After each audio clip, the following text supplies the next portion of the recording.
Oi, meus amores, tudo bem com vocês?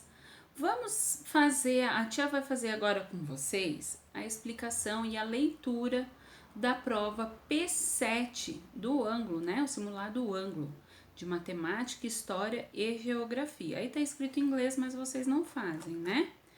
Então, matemática. Observe as representações de números decimais feita por 4 crianças em uma aula de matemática. A Ana representou o desenho dela como 0,1.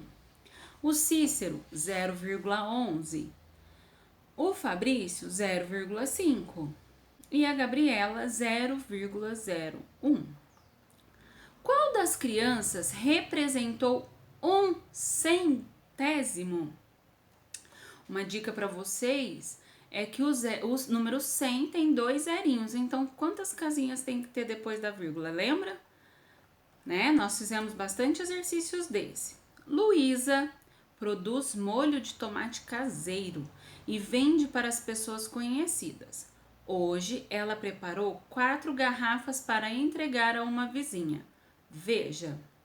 Então, vocês têm aí o molho de tomate de 350 ml, né? São 4 garrafinhas.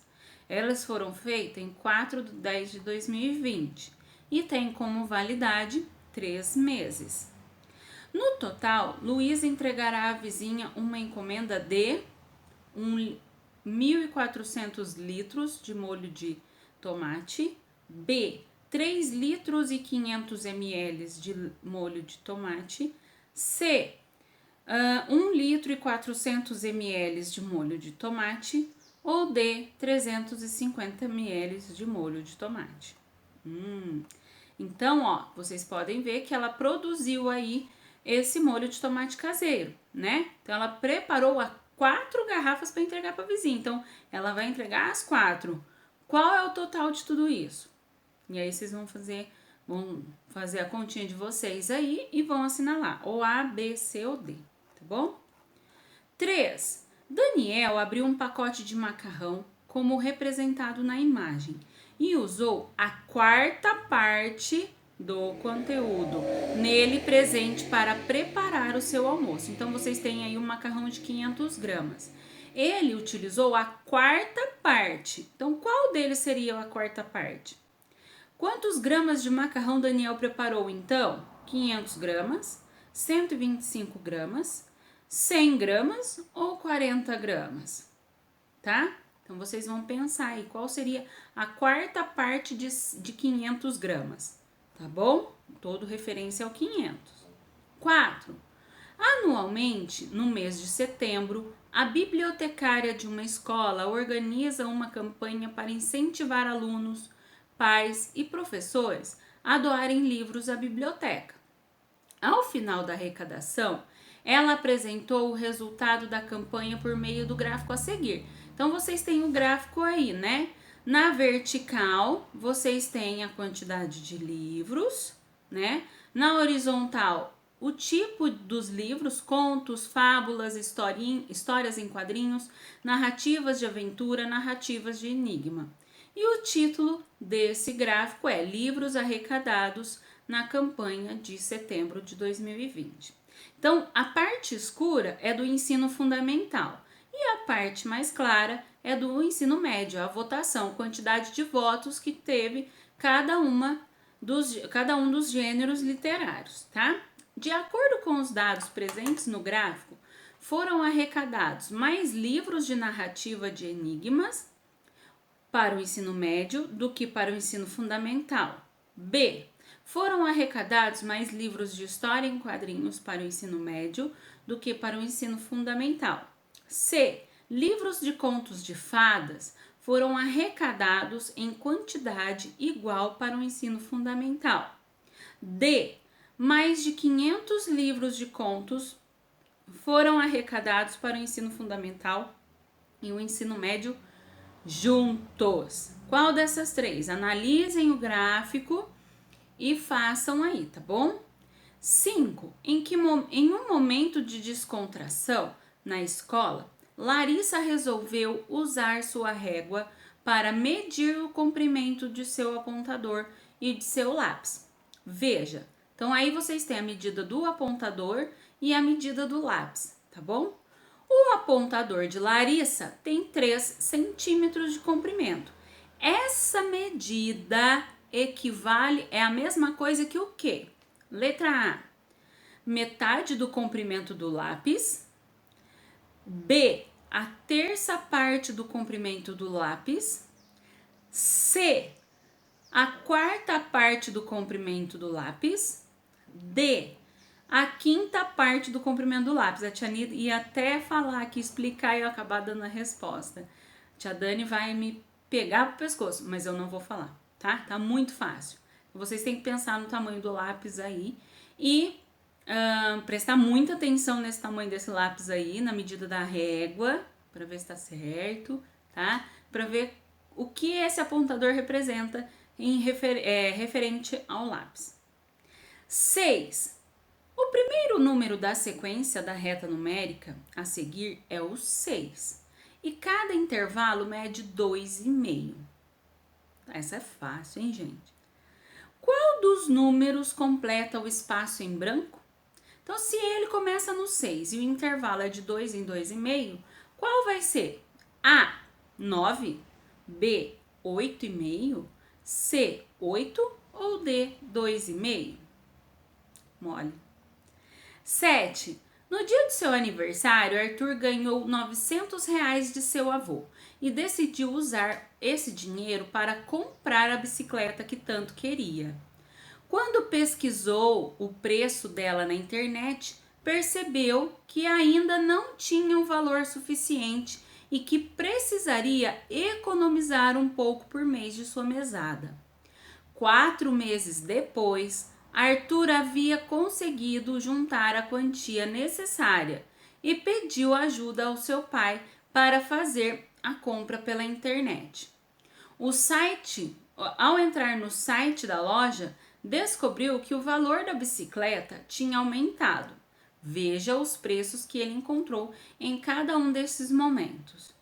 Então tá aí a bicicleta e os preços. Preço da bicicleta no dia do aniversário do Arthur, R$ 1.199.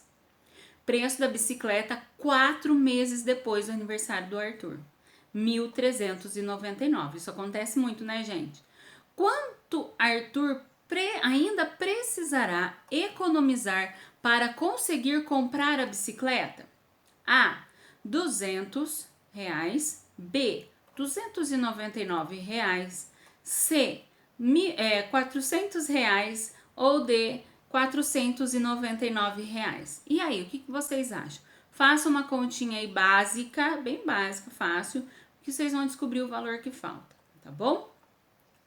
Todos os anos, na época do Natal, o número 8, todos os anos, na época do Natal, os funcionários de um salão de beleza colocam um cofrinho ao lado do caixa onde os clientes realizam o pagamento para estimular que eles contribuam com algum valor. No final de um dia, um funcionário separou e anotou as quantidades de cédulas e moedas arrecadadas. Então aí, ó, caixinha dos funcionários, Feliz Natal, arrecadação de 20 de dezembro, 2 cédulas de R$ 20, uma cédula de 10, 8 moedas de 50 centavos, 4 moedas de 25 centavos e 15 moedas de 10 centavos. Lembra aqueles quadros que a tia Ni fez as multiplicações na frente para saber a quantidade total? Faz aí igual a tia fez para vocês conseguirem fazer. Qual foi o valor arrecadado pelos funcionários nesse dia? E aí vocês vão assinalar. Letra A, R$ 30,85. Letra B, R$ 54,50. Letra C, R$ 56 reais. Letra D, R$ 56,50. Ok? Agora, nós vamos para a história. 9. Leia o texto e observe o mapa. Desde 1549, a cidade de Salvador foi a capital do governo português. Ali ficava o governo geral, responsável por melhorar o controle sobre as capitanias, garantir a cristianização dos indígenas conceder sesmarias para o povoamento, construir engenhos, explorar e controlar as riquezas, entre outras medidas. No entanto, a partir de 1763, a capital da colônia foi transferida para o Rio de Janeiro. Então vocês tem um mapa aí, né, do vice-reino de... Tá tudo aí marcado, ó, o vice-reino de Nova Granada, vice-reino do Peru, isso é fora do Brasil, tá, gente? E aí tem Vila Bela, Vila Real em Cuiabá, Vila Boa, Arraial do Tijuco, Salvador, todas as vilas que tinham no Brasil naquela época, tá? Então, aonde tem essas manchas escuras são as áreas de extração de ouro, tá certo? Podem ver que tá todo mundo aglomerado aí, né? Todo mundo pertinho. Assinale a alternativa que apresenta as razões corretas para a mudança da capital da colônia. Por que será que a capital mudou para o Rio de Janeiro? Tá? Então, vamos ver aí. Letra A. A construção de engenhos já não garantia lucros aos portugueses. Dessa forma, transferiram a capital para o Rio de Janeiro e passaram a investir em indústrias. B. A transferência da capital está ligada a mudanças de interesse de Portugal na colônia, já que o país desejava investir na exploração da pesca na região do Rio de Janeiro. Tia Dani falou muito sobre isso, hein, galera? C.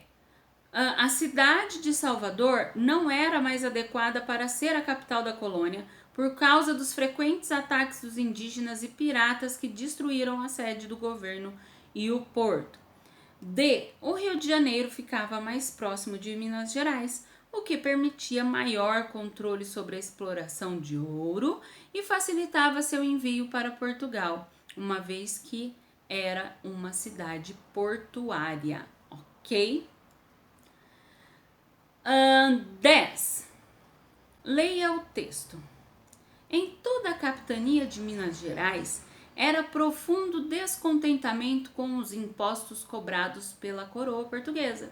A partir da metade do século, o ouro de aluvião estava se esgotando e ano após ano se recolhiam quantidades cada vez menores. Não obstante, os impostos não baixavam. O mais duro era o chamado imposto do quinto real, ou seja, a quinta parte de todo o ouro encontrado, considerada propriedade exclusiva do rei e da rainha, e que por determinação da coroa deveria ser de 100 arrobas por ano. Era muita coisa na época, viu, gente?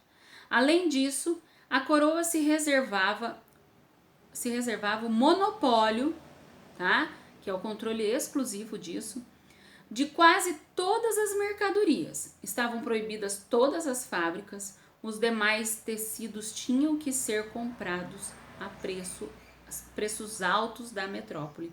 Então, gente, vejam que difícil, né? Que triste.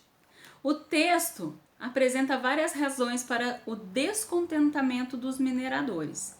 Assinale a alternativa que apresenta esses descontentamentos e sua principal consequência. Letra A. Os colonos estavam descontentes com o esgotamento do ouro, o pagamento do quinto e a compra de mercadorias caras de Portugal.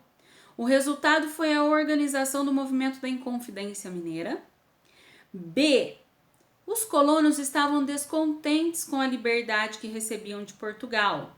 O resultado foi o pedido para pagar mais impostos à metrópole, como o quinto. C. Os colonos estavam descontentes com a pobreza que as cidades mineradoras sofriam. O resultado foi a distribuição do minério entre os mais pobres. D. Os colonos estavam descontentes com o pagamento de muitos impostos. O resultado foi a vinda da família real portuguesa ao Brasil. Certo? Então, vocês vão assinalar aí o que vocês acham correto, ok? Se eu explicar muito, eu vou acabar vou dar a resposta para vocês.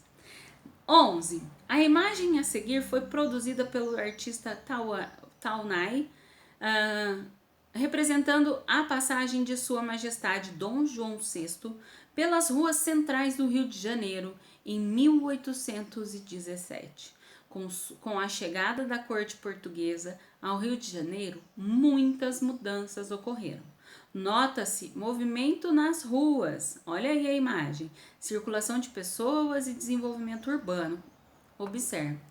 Outras mudanças ocorridas nesse período foram: letra A, o poder centralizado na mão dos brasileiros, o fim da escravidão, a criação de teatros, escolas e bibliotecas. B, o fim da escravidão, a construção de estradas, bibliotecas e a melhoria de condição de vida para todos os brasileiros. C, a construção de estradas, o surgimento de primeiras fábricas, dos teatros, da imprensa, das bibliotecas, do banco e do jardim botânico. E D, a chegada de muitos estrangeiros, tais como franceses e ingleses, que passaram a governar o Brasil junto com Dom João VI, formando a missão artística francesa. Nossa, que chique. Então, tentem lembrar aí tudo aquilo que a tia Dani explicou. Ela falou várias vezes sobre isso, e se vocês observarem aí a imagem, vai ajudar bastante também, tá bom? 12. Em 1821, diante da pressão que recebia de Portugal, o rei atendeu a ordem de retornar à metrópole, deixando seu filho Pedro como príncipe regente do Brasil. A volta da família real para Portugal deixou evidente os interesses portugueses e brasileiros. Esses interesses podem ser assim explicados. Letra A. Os portugueses estavam interessados em garantir os acordos comerciais com a Inglaterra, a quem entregariam o controle da colônia, como desejavam os brasileiros.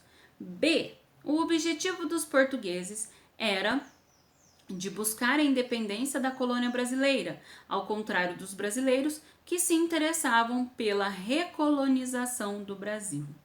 C. Os portugueses brasileiros tinham os mesmos objetivos: coroar o príncipe Dom Pedro, rei do Brasil, garantindo a liberdade econômica aos brasileiros. E D. Os portugueses estavam interessados em fazer o Brasil voltar à condição de colônia, enquanto os brasileiros se interessavam pela independência. Ok? Vamos agora para geografia. Observe a imagem para responder as questões 13 e 14. Então, essa imagem aí é para responder duas questões, ok? A imagem mostra a incidência solar no planeta no dia 21 de março. Esse daí tá bem parecido com aquilo que a gente tinha na apostila, hein? É esse desenho que tá lá, hein? 13. Leia as afirmativas. 1. Nas áreas próximas à linha do Equador, os raios solares incidem perpendicularmente, concentrando luz e calor. Ai, a tia Nil falou isso na aula, hein? 2. Nas áreas próximas aos polos, os raios solares incidem inclinadamente, dispersando luz e calor. Também já falei isso lá. 3. A incidência perpendicular torna as temperaturas mais elevadas. Eu falei sobre isso, mas prestem bastante atenção, hein? 4. A incidência inclinada torna as temperaturas mais baixas. Então, vocês vão juntar tudo isso. Tia Nielen falou sobre todo esse tema lá em geografia, tá? Para responder. Estão corretas as afirmativas 1 e 2 apenas? B, 2 e 3 apenas? C, 2, 3 e 4 apenas? Ou letra D, todas estão corretas? Tentem lembrar da aula de geografia da Tia Ni, tá? 14. Na imagem vemos 5 linhas: Trópico de Câncer e de Capricórnio, círculos polares Ártico e Antártico e Equador. Sobre elas, assinale a alternativa correta. A. Entre dois trópicos estão as zonas temperadas norte e sul, as mais quentes do planeta. B. Entre os círculos polares e os trópicos está a zona tropical norte e sul, as mais frias do planeta. C. Entre os trópicos está a zona intertropical, a mais iluminada e quente do planeta. D. Entre os círculos polares e o Equador está a zona equatorial, a mais fria do planeta. Gente, tem o óbvio aí, hein? Presta atenção. 15. Observe o mapa. O planisfério, olha o planisfério aí, né? Tem tudo aí. No mapa víamos linhas imaginárias traçadas sobre o globo. A respeito dela, leia as afirmativas. 1. As linhas verticais são os paralelos. 2. O paralelo principal que divide o globo em hemisfério norte e sul é a linha do Equador. 3. A maioria dos estados brasileiros localiza-se no hemisfério sul. Apenas parte do estado de Roraima, Amapá, Pará e Amazonas tem as terras no hemisfério norte. A maior parte dos estados da região sul localiza-se na zona intertropical, pois localizam-se ao sul do Trópico de Capricórnio. Pensem aí. Estão corretas as afirmativas A, 1 e 2 apenas, B, 2 e 3 apenas, C, 2, 3, 4 apenas, ou letra D, 1, 2, 3 e 4. Exercício 16. Observa o mapa aí, galera. Então, nós temos aí vários outros países além do Brasil, né? Qual afirmação é verdadeira? A. Os estados de Mato Grosso do Sul, cuja capital é Campo Grande, faz fronteira com o Paraguai, a Bolívia e divisa com o Mato Grosso.